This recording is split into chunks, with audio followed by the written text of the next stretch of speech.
Hello students, in this video we'll see an example of how to solve a linear first order differential equation. So recall,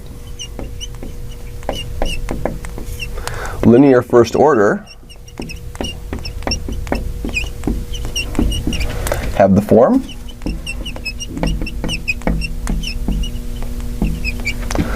y prime plus p of x y equals q of x.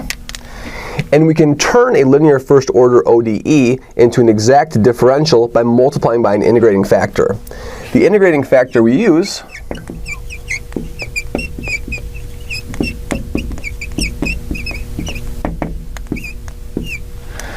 is e to the integral of p of x dx. In other words, it's e to the integral of the coefficients of y when the equation is written in this form.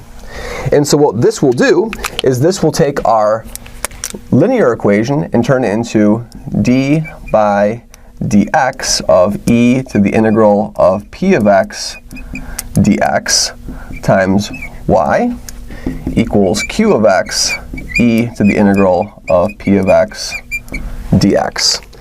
And then we can simply integrate both sides of the equation and use the fundamental theorem of calculus. So let's see an example of how this will work. Let's consider y prime is equal to the cosecant of x minus y times the cotangent of x. So this equation looks like it could be linear. I just have to rearrange the terms. Our equation can be rewritten in the following form as y prime plus y cotangent of x equals cosecant of x. And now we have the exact form of a linear first order equation with the function p of x being played by cotangent of x. So our integrating factor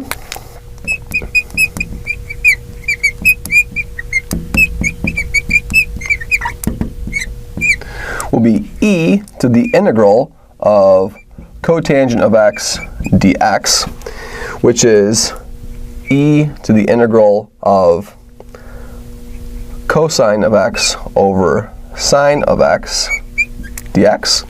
And since the derivative of sine is cosine, we can make a u substitution, and we see that this integral is e to the natural log of sine of x.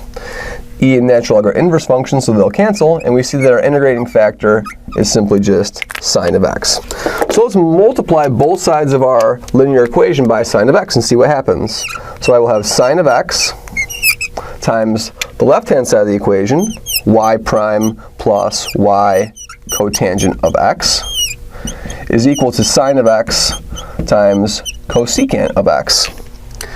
Now the left-hand side will simplify to y prime times sine of x plus y, and cotangent times sine, we can see that cotangent times sine will just be cosine of x.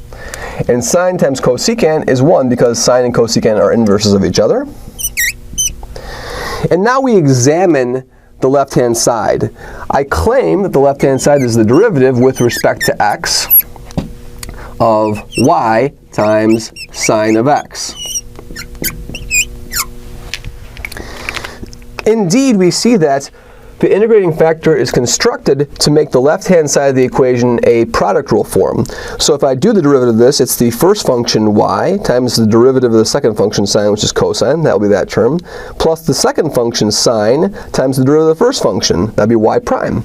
So the left-hand side of this, after multiplying by the integrating factor, becomes a perfect derivative.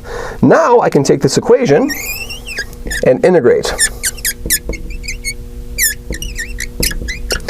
Doing so, I will have the integral of the derivative of y sine x, and then I'll have the integral of 1 dx. We know that integrals and derivatives are inverse operations of each other, so the left-hand side simply becomes y sine x, and now I'll integrate 1. The integral of 1 is x plus c. And there's my arbitrary constant in the differential equation. So to solve for y, I will simply just divide by sine. So I'll have that y is x over sine x plus c over sine x. And that is the solution of our differential equation. So by multiplying by the integrating factor, I turn the left-hand side of a linear equation into a perfect derivative from which I'm able to integrate the equation. Thank you very much.